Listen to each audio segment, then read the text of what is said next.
Well, hello everybody, this is Tim Green with Rattle Magazine. Welcome to Poetry Spawn Live, our Sunday morning news show exploring current events through the lens of poetry. So glad you could join us, although I realize it's morning for me, but it's not morning for everybody else. It's really a noontime. It's a lunch hour for most people on the East Coast news show. Now, as always, this is a open mic. And if you'd like to call in and join us and share any poems that you've written relating to the news in any way, they can be older poems that you've written that just happen to relate to something that's going on in the news now. They can be poems that you submitted to Poetry Spawn this week. They can be whatever you'd like. If you would like to do that, all you have to do, I'll put these numbers up on screen right now, but all you have to do is email the poem, if you haven't submitted it, to openmic@rattle.com. That's openmic@rattle.com, all one word. Just shoot the poem or link to it if it's online over there. And then we can show it as you read. And then you have an option. Either do one or the other, not both, because that gets confusing. Pick one. Either Skype, send me a chat message to Rattle Poetry. Just say hi, I'll say hi back, and then I'll call you when the time is right. That's if you'd like to appear on video. If you'd just like to do it over the phone, the number is 818-850-7727. That's 818-850-7727. Let it ring a few times and hang up, and I will call you back when the time is right. So Jesse Jaron just sent me a message on Skype, and I just waved back. That's how that works over Skype. We have Joy Stahl, Richard Westheimer, Nivdita Karthik. So 4 people lined up so far. Let's see who we got watching. We got Nivi on Facebook. We've got Sigrid, Sarah Dunn. Hello. Patricia Rockwood. Hello to you. James DeCillo. Hello. Let's see over on YouTube. Paulette Warren. Richard Westheimer. Warren Nidvornik. Good to see you as well. So now the poem for today is this poem right here. And When the World Stops. And let's call up, or at least attempt to call up, Rochelle Bacelli, who is the poet that we published today.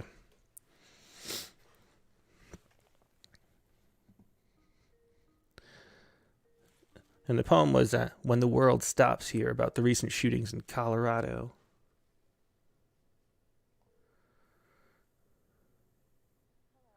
Hey, Rochelle, this is Tim with Rattle. You are live on the air. Thanks so much for joining us. Hi, Tim. Thank you for having me. Yeah, I'm so glad you could join us and talk about this poem a little bit and share it. It's one of those poems that you think that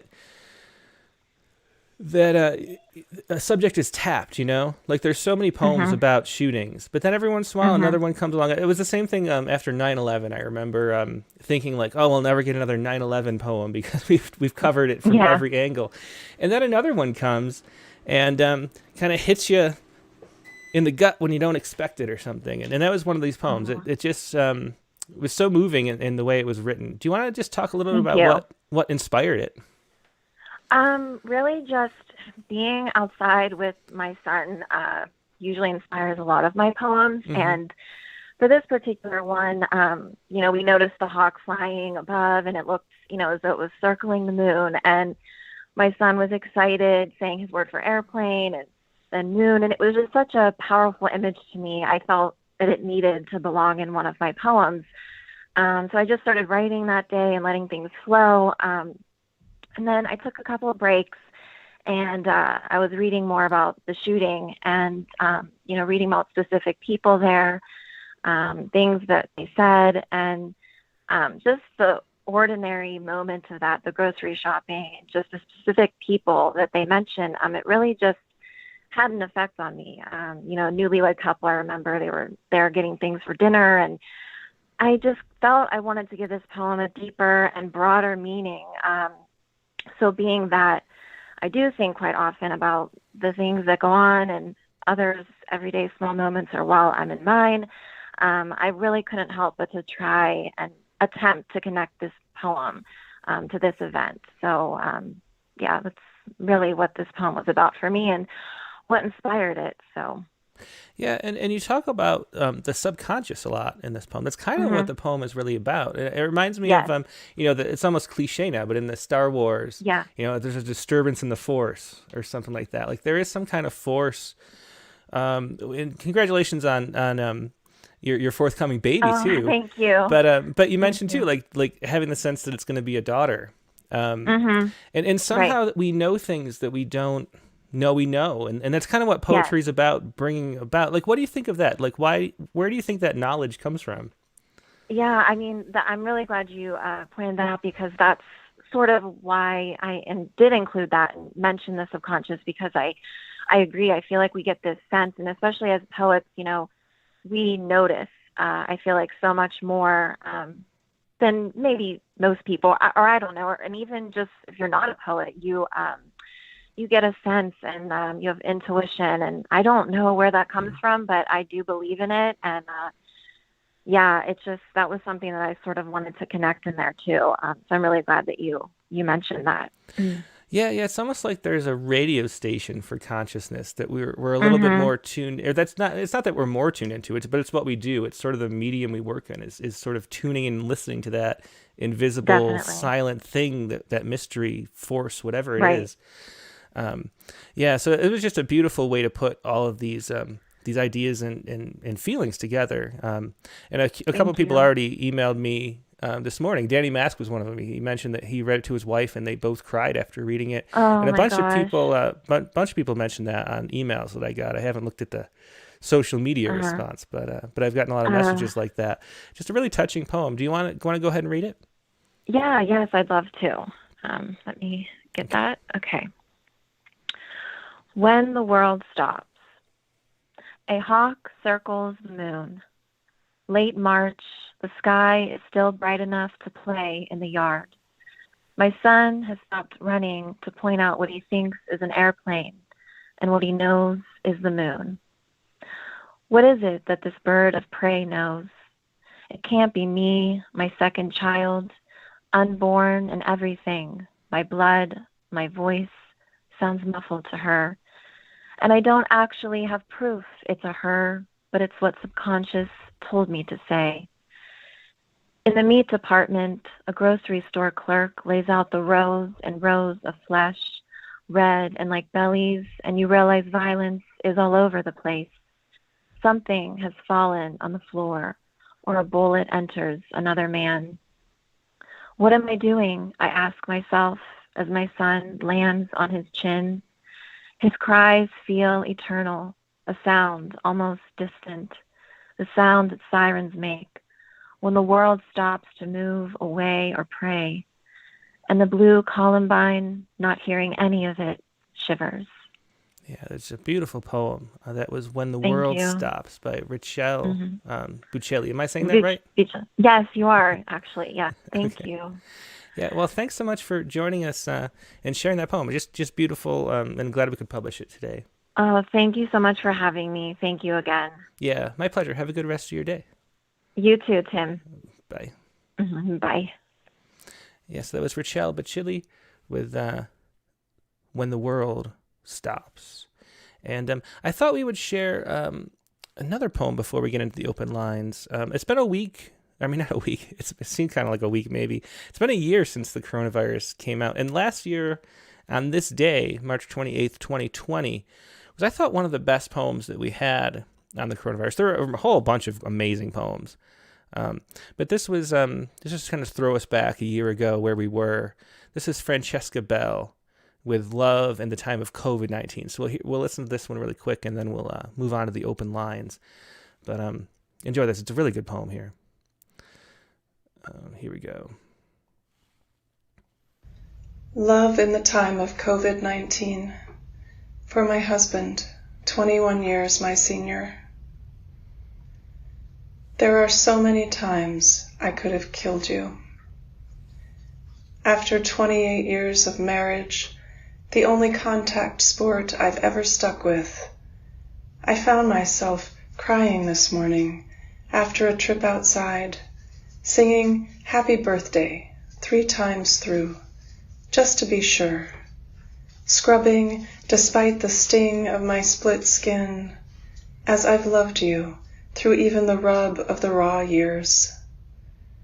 I held my hands steady in the water's reassuring scald, trying and trying to save you.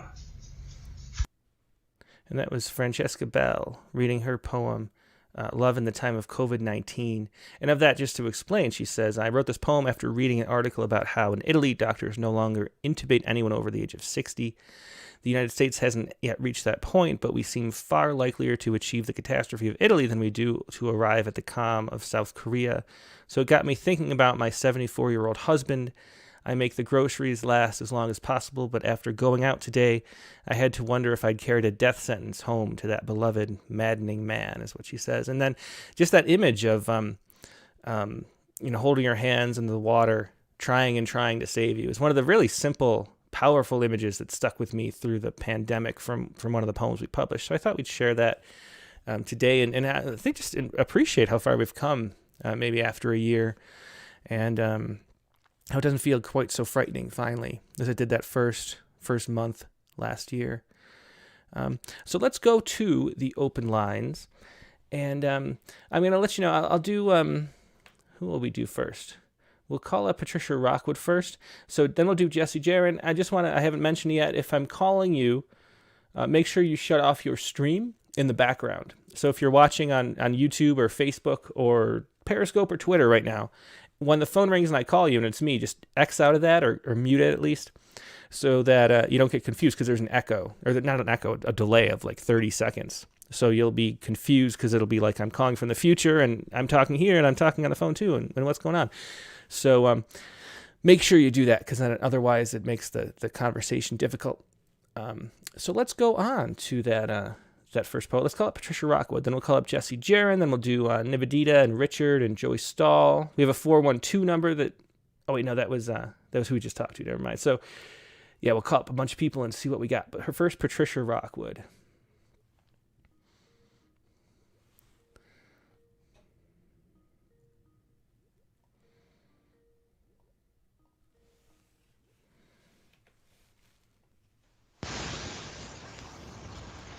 Hey, Patricia, how you doing? I'm going to mute you for a second because I hear some background static stuff. Are you there?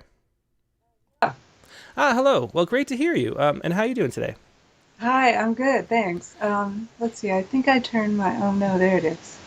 Yeah, if you want to come on, here you come on the video. Yeah, perfect. Let me make this Okay. the right size, hopefully. Where? I think we're looking at like maybe the wrong camera or something. I just see a wall, but that's okay. It might be you have it on like to flip if you're on an iPad or something, it might be the wrong. No, I've got it on my laptop, and I did unclick the video thing. I'm not sure. Like, we're getting video, but it's just a blank. Like, it looks like a wall, like a grayish kind of wall. But anyway, let's just do the poem. So what do you have to share for us? Well, actually, I have two, because I wasn't able to come in on Tuesday night. Uh-huh. So I have a serious limerick, but I also have a poem for today called Taking/Giving, and it's a response to the supermarket shootings. Okay, yeah, perfect. Let's do. Well, I get that up. Why don't you just read the limerick? Okay. And then while I get the poem ready. It's really been a tough week. Yeah. In a lot of ways, with all the shootings, and just for me, I've been, I lost my cat in December. Oh, I'm sorry to hear that. I'm still mourning. I mean, it's, people say it's only a cat and everything, but it's, it was a part of my family for 11 years, and it's really hard. And I mean, people who've had pets for a long time will understand, I guess. Mm-hmm. I feel a little embarrassed about that, but no, I mean, it's a part of the family, and then it's gone. It's a loss to mourn like any other, really. I mean, you're with your pets all day, especially during the pandemic too, when we're inside so much more than we used to be. Home all day, 24 hours with this. Yeah. With this. Anyway, so that was a perfect subject for this serious limerick, I guess. So it's titled Lament, and it goes, I once had a pretty gray cat who started out playful and fat, but cancer behind his ears took him at 11 years, and that was the end of all that. Oh, that's a sad poem. Thanks for sharing that. Yeah. And then the other one was about the shooting, so I have that up on screen now for everybody. It's called Taking/Giving. And the epigraph is from Philip Larkin from his poem The Mower. And It's from the last two lines of the poem. We should be kind while there is still time. Are you familiar with that poem? I am. Yeah, it's a great poem. I love Larkin. Poem. Um, and here's the poem. And I just wrote this morning. It was just um, in a rush, and it's just about how there's just such a wall between, it seems, what we feel and what actually goes on in the world, you know? Yeah. So here goes. Before you open the drawer, before you reach for the rack, before you open the door to the truck, take a breath, take 5, take a step back, take a moment. Please do not take another life. But who am I kidding? A poem is a howl in the wilderness, read by other howlers, each one his or her own mountain. Dirges, funeral laments, cries of frustration and sorrow and solidarity with the bereaved. That's what we are good at and what we write. Those who carry guns into supermarkets won't read our poems. Yeah, ain't that the truth? Thanks so much for sharing that, Patricia. You're welcome. Yeah, really touching poem too. Hope you have a good rest of your day. Thanks. Bye. Yeah, two good poems, Taking Giving and Lament by Patricia Rockwood. We have Paulette just called in. Let's see. But who did I say next? Oh, yeah, I said Jesse Jaron would be next. Let's call up Jesse. Let me see if I can find Jesse's poem.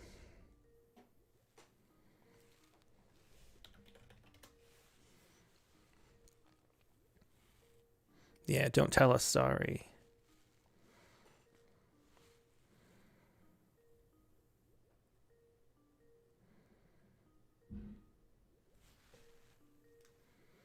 Well, the phone's ringing for Jesse. I mean, you might have your ringer off, Jesse. I don't know. It's not. You're not answering. We'll try you back in just a little bit.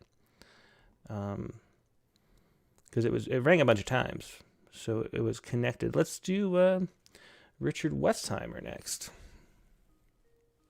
Richard had a good poem this week. I remember noticing that. Ringer off, Jesse. I don't know. Hey, Richard, how you doing today? Hey, Tim. Let me shrink you down to size. Okay. There we go. Yeah, that's what my kids say all the time. They want to take me down a notch or couple two. Notches, yeah. We need it sometimes, don't we? Yes. Well, I have 5 of them. They do a great job. Yeah, I bet. Putting me in my place. So what did you want to share with us today? It's When Cops Lock Away the Bodies of Poets, which is a really important, I mean, that's amazing or terrifying what's going on in Myanmar. Oh, it's and, I just woke up this morning. There, hundreds more killed, not poets, but it's just a headline that just grabbed me by the short hairs this week and read. It was sort of like a first they came for the poets, to paraphrase Martin Niemöller. And it made me wonder, and I talked to a number of my poet friends, would we continue to write if they knew they were coming for us if we continued to write poems? Yeah, I feel like I think about that all the time because we kind of have no idea what it's like to live in a country like that, Like we had the age of Trump and everybody was writing all the Trump poems, but nobody really thought Trump was going to come and lock us up or kill us in the streets for writing poems about him, Although I will say I have a dear friend. He's a local poet laureate, well-known poet in Mexico, but lives in Cincinnati now, and he writes in Spanish and English. His poems go back and forth. And he confessed to me that he very much stifled some of his voice because he has a green card. Oh, yeah. Yeah, that would be, yeah. And that he decided, he has a child here and a wife and family. And he said, there's some poems I'm not going to write right now. Not even put on a shelf. I'm just not going to write them. Yeah, that's interesting. It's true. So do you want to just set up what's going on in Myanmar? So what the story you were writing about is, so people know what it is we're talking about. The coup, which is I think well known in the news, but what I didn't realize is sort of like who are some of the targets of the coup folks are. And dozens of poets have been rounded up, some killed in the process of rounding them up, thrown in jail, some tortured. The other thing that I saw in the story is some of the perpetrators of the coup, the folks who are complicit in the coup are Buddhist monks, right? Buddhist monks who, are arming themselves with slingshots. And it's just a really sort of stunning sort of thing that turns all of our understandings of the world on their head. Yeah, it's true. I mean, any religion, even Buddhism, can become corrupted like that too, Yeah, I think fundamentalism looks the same no matter where. Yeah, I think I've read that even the last place that had slavery were Buddhist monasteries to outlaw it, but in where I can't remember. Anyway, I shouldn't say things I can barely remember the details of. But anyway, let's hear this poem. Okay. And it was a little bit motivated by our limerick work last week when somehow the formal work, or the one before where I wrote the sonnet of the homophones that actually felt like it worked a little bit. So I thought I'd try. This seemed like something that needed to be contained in a formal container. Is it pantoum-ish? It looks like with the repeated lines or what? It is pantoum-ish. Okay. It's modeled after a pantoum. Okay, well, let's do it. When cops lock away the bodies of poets, under the great ice sheet, a great country has been buried alive. And I cannot pronounce Mangu. P is a Burmese poet. Burmese being a ethnic group as well as the name of the country, currently detained and facing an extended prison sentence. The soldiers shot at the coup's opponents, then shut all the schools to stifle the students. In mobs, they came for the nation's poets, mobs of marauding, ochre-robed Buddhists. They shuttered the schools to silence the students, made the professors sweep trash from the streets, and face the rage of armed, brawling Buddhists, monks who stood arm in arm with riot police. With palm frond brooms, the profs swept the streets. Silent, heads bowed, they chanted poems of the people, braving the rage of masked riot police. They hummed their verses in the key of freedom. Heads bowed, they murmured poems of the people, the words of the tortured bodies of poets. More and more people took to the streets and chanted in verse between silent moments. The cops locked away the bodies of poets, tortured and chained them to snuff out the voices of those who stirred verse out of silent, still moments, made rage into sonnets that guns can't destroy. If locking up writers won't silence their voices, if poems remain grim soldiers' opponents, we'll craft fear into sonnets that guns can't destroy and awaken this place as a nation of poets. Yeah, excellent poem. The rhymes and the repetition work really well in that. Thanks for sharing that, Richard. Yeah, thanks, Tim. Appreciate it. Yep, have a good day. Thanks. It was Richard Westheimer with When Cops Lock Away the Bodies of Poets. Let us see. We will try. Let's call up. We'll do Nivedita, then we'll do Joy, then we'll jump back and try Jesse again. See what Nivedita had.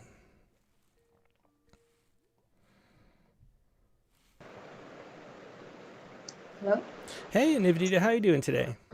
Hey, Tim. I'm doing great, thank you. How about you? I'm doing great. Let's see.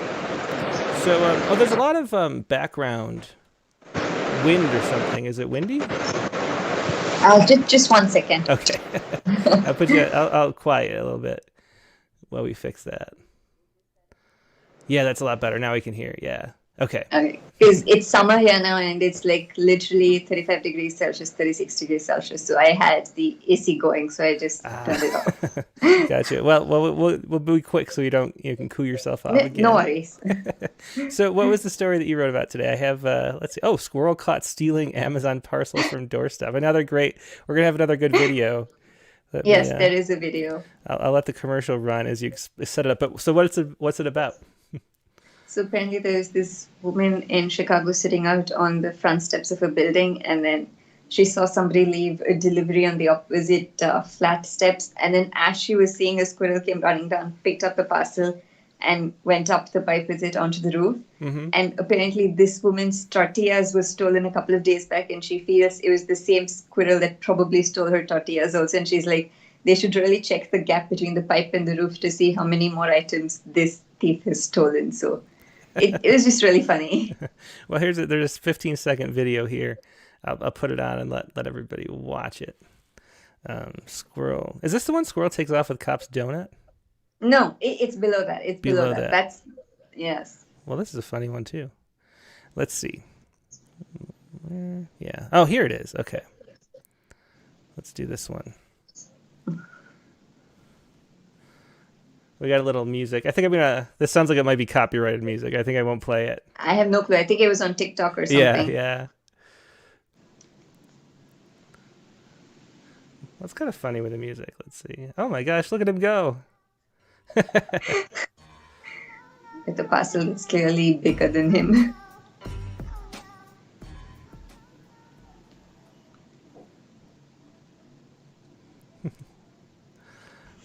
That is one impressive squirrel. So let's see. Let me find your poem. It's called A Nutty Thief. Yeah, here we go. A Nutty Thief. Yeah. Okay, go ahead whenever you're ready. I got it up. Great, thank you. A Nutty Thief. Sitting on the front porch, watching the world go by, she spies a car zipping past, a couple walking in love, an Amazon delivery, a pigeon flying overhead, a child cycling by, a squirrel chirping on the branch. Enjoying the sun, she sits for a while longer, although the world around her has turned silent now. Not a leaf stirs, nobody moves. Then, all of a sudden, a blur of brown blows past her, startling her. And a blur of brown blurs past her again, quick as lightning. And in a flash, the parcel from Amazon. The parcel from Amazon that was on the opposite front porch, that parcel is missing. Nowhere to be found. The brown blur thief strikes again, picking up the parcel and taking it up to the roof. Up the roof? To the hiding spot where weeks back he also hid a tortilla stolen from her kitchen. A nutty thief like this you ain't ever seen till now. A squirrel stealing packages, a new nutty mare for the postal service. This Amazon delivery's gone amiss. I wonder who's to blame for a mess like this. Is it the Chicago postal team? Or perhaps things aren't as they seem. All in all, you ain't seen a nut job quite like this. Excellent poem. Thanks so much. Another fun poem and a funny story. Thanks, Navdita. Thank you, Tim. Lovely talking to you too. Have a lovely day. Yep, you too. Bye. Thank you. Bye-bye. Okay. Let's do, who do we say? Let's get back to Jesse Jaron. We'll try that again. I have Jesse's poem up here too.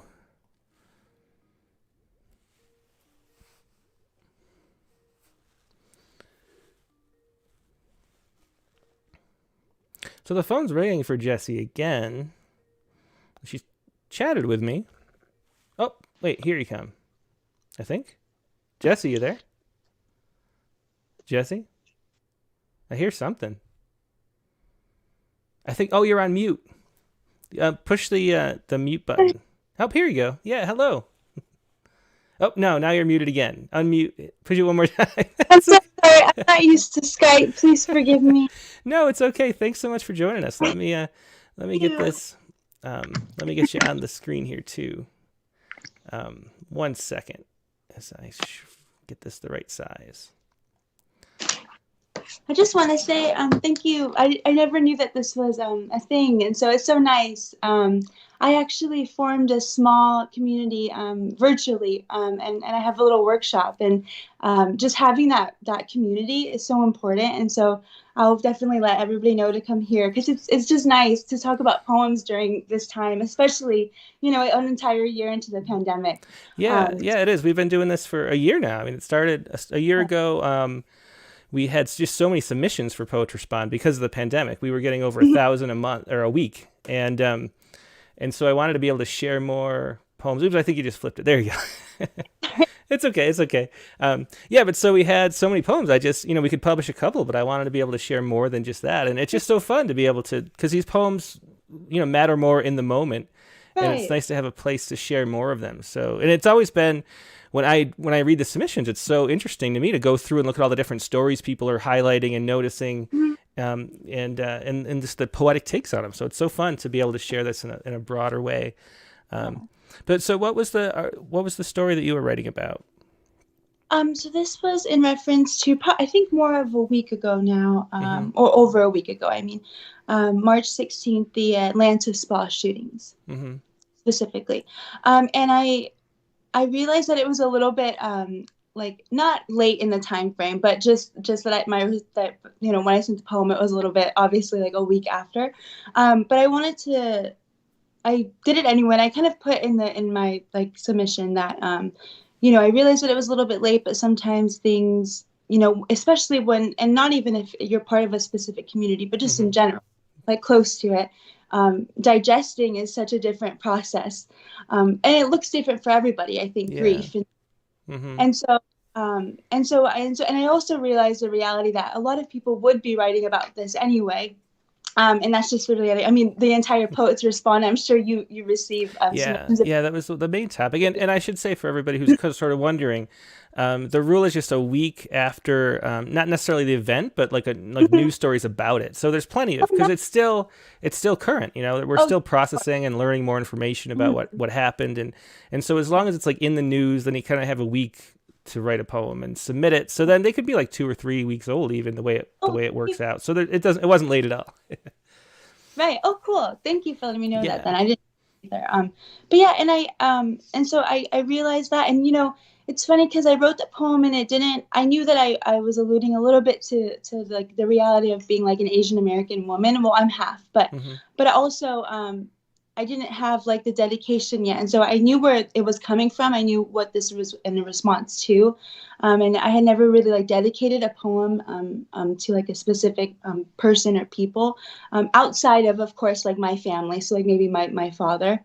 And so anyway, that's kind of where the poem comes from. And it obviously was inspired by the real event of me going out and getting baby succulents. And so you'll see in the poem. Okay, cool. Well, let's go ahead and read it whenever you're ready. Yeah, of course. I actually have to, I'll pull it up on here. Okay. Okay, so this is Don't Tell Us Sorry. Dedicated to the woman we lost March 16th, 2021. Grief buys baby succulents from Trader Joe's and says, "These are my babies. My favorite thing about them is they're small and will not die."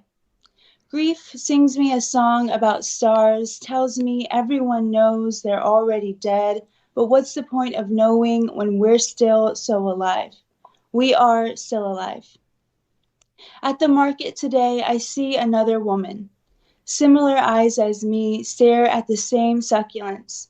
I want her to see me, look me in the eye, but instead I tell myself we never get to see ourselves as bright dead things. And I know she knows because she glances over, they're lovely. I don't know what it is, but I want to hug her. I smile in my mask. Our eyes crease when they meet, and my God, aren't we? Yeah, beautiful poem. And I love a great example of how a simple line can be so powerful, that we are still alive. The poem resonates through that. Thanks so much for sharing it. Yeah, thank you so much, Tim. And I hope everybody else has a great rest of their day. Yeah, you too, and everybody else too. Thanks a lot. Thank you. Bye. That was Jessie Jaron with Don't Tell Us a Story. I forgot Jessie is from Lakewood, California. Let's see, who should we call up next? I think I said Joy Stahl would be next. We'll call up Joy. Trying to find Joy's. Yep, Joy's poem's right here about the Ever Given, which is, of course, the ship stuck in the Suez Canal right now. Good morning. Hey, Joy, how you doing this morning? All right. And so, what do you? Well, I haven't asked in a while. Where are you calling from? I can't remember.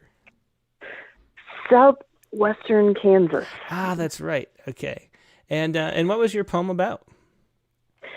About the ship that is blocking the Suez Canal. Yeah, I just have to say, I just loved the story because it felt like such a normal story. Do you know what I mean? Like, after years, a year of really years and years of really just off the wall kind of stories. This is like the story of a problem that actually happens with like real world effects, and there's no like, it's just like a real news story. Yes.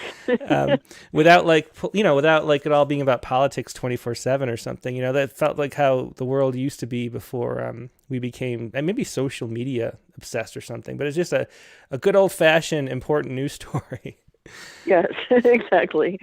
And here, I'll put this on screen just so, I'm sure everybody's seen this massive Ever Given boat that is trapped in the Suez Canal, and it's blocking the shipping lanes so that it's hard to get goods from China to Europe, basically. Everyone's going to have to go around the Cape Horn in Africa. Is there anything else you want to say about it, or do you want to just jump into your poem? Just that, again, I've used the device of writing it as an acrostic to give me ideas for a different form, and ended up leaving it as an acrostic. Ah, perfect. Yeah, we see that Ever Given there running down the page. Oops, here, this is which one do I want? Not that one, this one. You can see Ever Given running down the page there. Go ahead and read it whenever you're ready. All right. Entire Suez Canal blocked by large container ship, very stuck after being struck by a sandstorm. Egypt's commerce ground to a halt by the grounded ship. Refloating is the goal, so ships can start moving again. Giant amounts of sand and clay dredged, in hopes of freeing the bow from the bank. Vessel with ironic name for the situation, Ever Given, will soon be driven, not soon forgiven. Nice ending there. Do you have any updates about what is it? It's still stuck? I haven't been around the news or seen anything in about 24 hours or something. Is it still stuck there? The story was, I think, updated several hours ago when I was working on this morning, that they had gotten it to move 30 degrees by towing it with 14 tugboats, and it was still stuck. Oh, no. Yeah, that's rough. Well, thanks so much for sharing that excellent acrostic poem. Thanks, Joy. Thank you. Yep, bye. Bye-bye. Yeah, it was Joy Stahl once again with Ever Given, an acrostic poem. Let me see. Who do we have next? I think we're running... Paulette Pashabin, I think, is the last person we have on the list. Let me double check. Let me see. Let's see. I want to make sure we don't miss anybody. Yeah, these are all the critiques. Yesterday, or on Friday on the Critique of the Week, we had a lightning round, if you missed it, where we critiqued a bunch of poems. And we had so many people email them in, so my inbox is full of people lining up hoping for a little bit of a critique of the week at the end there. Let me see. Sharon Ferranti? Let's see. No, that's not it. Okay, so I think the last poet we have is Paulette Pashabin here. And let me put up the numbers on screen one more time. If you'd like to participate, we have 20 minutes left to possible time to go through. Email me at openmic@rattle.com with a poem if you didn't submit it, so then we can show it on screen as you read. Then pick one and either call in over the phone at 818-850-7727 or send me a chat message on Skype at rattlepoetry, all one word, and then we'll get you on. And just want to make sure I'm not missing anybody. And I think I'm not. So let's call up Paulette, and if anybody else wants to join in, we can. If not, we'll call it a morning. But let's call up Paulette right now. And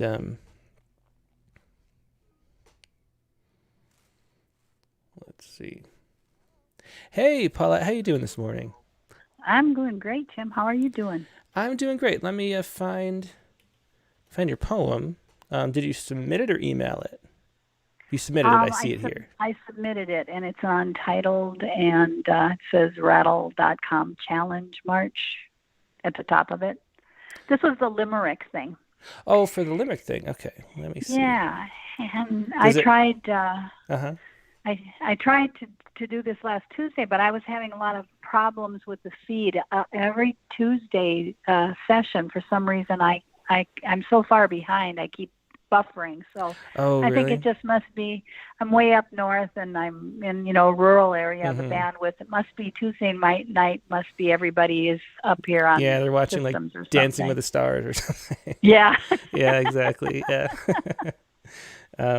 Well, let's just do this then. Yeah, sure. And actually I see it kind of does relate to current events too. Yeah, kind of. I was in the shower when I started writing it, and I had to hurry and try to figure out how to get it on the page. But I don't. I've only written one other limerick in my entire life, and it was one of those little vulgar ones that they're known for. So trying to write about a serious subject with it was really fun. I just thought it was a challenge, and I put it in 3 verses. Yeah. Or stanzas rather. Yeah, and just so everybody knows at home, the prompt for the Rattlecast this week or last Tuesday was to write a serious limerick, and so this is a serious limerick that also relates, because I see the president here and things, to current events. So why don't you go ahead and jump right in? Okay, it's untitled. The president says this is serious, which makes the Republicans furious. They die before masking, no matter who's asking. So callous, it really should worry us. When politics rule our behaviors, mere man now made out to be savior, cults form in hate, the gulag awaits those who were formerly neighbor. Behaviors that ought to be criminal are spreading throughout the subliminal. Make no mistake, our souls are at stake, belief and uncertainty principle. Excellent. I love that. I love the rhythm there. It worked really well. Thanks so much for sharing that, Paulette. Thank you, Tim. And thanks everybody for being here. Yeah, definitely our pleasure. Always fun. Thanks, Paulette. Yeah, there was Paulette Warren, I should have said. Or Paulette Pashabin with an untitled series of limericks. We got 2 calls while Paulette was talking. It was Danny Mask and Joseph Nolan. We'll call up them, and that'll probably close out the show. I think that's about all we have time for. Danny was first. Let's call up Danny and see what he had. I don't remember. Let's see. Danny just emailed me a poem. Hey, Tim. Hey, Danny. How you doing today? Man, you got me twice this week. I do. We got double the Danny. Yeah. Double Danny. That's right. I just got in from shopping, and I remembered I had written this poem from an article.